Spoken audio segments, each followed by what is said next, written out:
wabarakatuh. Perkenalkan, nama saya Mutrika Zain. Saya dari Prodi PKMI Sekolah Tinggi Agama Islam Yogyakarta. Mudahnya bersuci. Ketentuan tayamum. Allah bersifat Maha Pemurah dan Maha Penyayang. Allah tidak akan membebani kita dengan hal yang sulit, termasuk dalam ketentuan beribadah. Seperti dalam firman Allah berikut. Bismillahirrahmanirrahim. La yukallifullahu nafsan illa wus'aha. Artinya, Allah tidak membebani seseorang melainkan sesuai dengan kesanggupannya. Quran Surah Al-Baqarah ayat 286. Salat merupakan ibadah wajib. Kita harus melaksanakannya meskipun kita sedang sakit. Saat sedang sakit, kemungkinan seseorang tidak boleh menggunakan air. Yang pertama, pengertian dan sebab diperbolehkan tayamum. Menurut asal kata, tayamum berasal al-qasdu, yaitu bermaksud. Adapun secara istilah, pengertian tayamum ialah mengusapkan debu yang bersih atau suci ke muka dan kedua telapak tangan dengan syarat-syarat tertentu. Tayamum merupakan bentuk rukhsah atau keringanan dari Allah sehingga kita bisa tetap bersuci meskipun sedang berhalangan berwudu. Tayamum berfungsi sebagai pengganti wudu. Dasar hukum tayamum adalah sebagai berikut. Bismillahirrahmanirrahim. Wa in kuntum marda aw ala safarin aw jaa ahadum minkum minal ghaidi aw lamastumun nisa falam tajidu ma'an fatayammamu sa'idan thayyiban famsahu biwujuhikum aw aydikum min, yang artinya, dan jika kamu sakit atau dalam perjalanan atau kembali dari tempat buang air atau kakus atau menyentuh perempuan, maka jika kamu tidak memperoleh air, maka bertayamumlah dengan debu yang baik atau suci. Usaplah wajahmu dan tanganmu dengan debu itu. Quran Surah Al-Ma'idah ayat 6. Adapun sebab-sebab diperbolehkannya tayamum adalah sebagai berikut.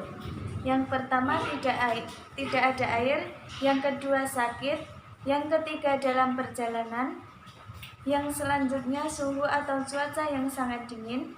Yang selanjutnya, sulit mendapatkan air. Dan yang terakhir, air yang tersedia tidak cukup. Syarat tayamum adalah sebagai berikut. Yang pertama, sudah masuk waktu sholat. Yang kedua, tidak mendapatkan air. Yang ketiga, dengan tanah atau debu yang bersih. Yang keempat, menghilangkan najis. Dan yang terakhir, 1 kali tayamum hanya untuk 1 kali sholat fardu. Yang ketiga, rukun tayamum. Yang pertama, niat. Yang kedua, mengusap muka dengan tanah atau debu dalam sekali usapan. Yang ketiga, mengusap telapak tangan sampai dengan siku dalam sekali usapan. Dan yang terakhir, tertib atau berurutan. Yang keempat, sunnah tayamum. Sunnah tayamum yaitu sebagai berikut. Membaca basmalah, mendahulukan anggota tubuh yang kanan daripada yang kiri, menipiskan debu dari tangan dengan cara mengembuskan atau meniup kedua sisi telapak tangan dalam posisi terbalik. Yang keempat, mualat atau sambung menyambung dalam menyapu debu. Yang kelima, membaca doa setelah berwudu. Yang terakhir, menghadap ke arah kiblat. Yang kelima, hal-hal yang membatalkan tayamum. Hal-hal yang membatalkan tayamum adalah sebagai berikut. Yang pertama, segala sesuatu yang membatalkan wudu. Yang kedua, diperolehnya air bagi orang yang sebelumnya bertayamum karena tidak mendapatkan air. Yang ketiga, setelah hilangnya halangan bagi yang sebelumnya tidak dapat menggunakan air karena halangan tertentu seperti sakit, kedinginan, dan sebagainya. Yang B, praktik tayamum. Tata cara melakukan tayamum adalah sebagai berikut. Yang pertama, membaca niat dengan lafal sebagai berikut. Nawaitu tayamumi istibahatis sholati fardalillahi ta'ala. Artinya, saya niat bertayamum untuk mengerjakan sholat fardu karena Allah Ta'ala. Yang kedua, membaca basmalah.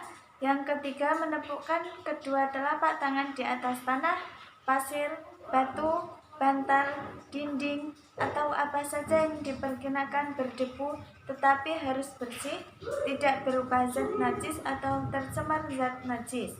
Yang keempat, menipiskan tanah atau debu dengan menggerakkan kedua telapak tangan atau meniup kedua telapak tangan. Yang kelima, mengusapkan kedua telapak tangan ke wajah dalam sekali usapan. Yang keenam, menempelkan lagi kedua telapak tangan ke tempat lain yang berdebu. Yang ketujuh, mengusapkan tanah atau debu pada telapak tangan ke tangan kanan dan kiri sampai siku dalam sekali usapan. Dan yang terakhir, membaca doa setelah wudhu. Sekian dari saya, kurang lebihnya saya mohon maaf. Wassalamualaikum warahmatullahi wabarakatuh. Waalaikumsalam warahmatullahi wabarakatuh.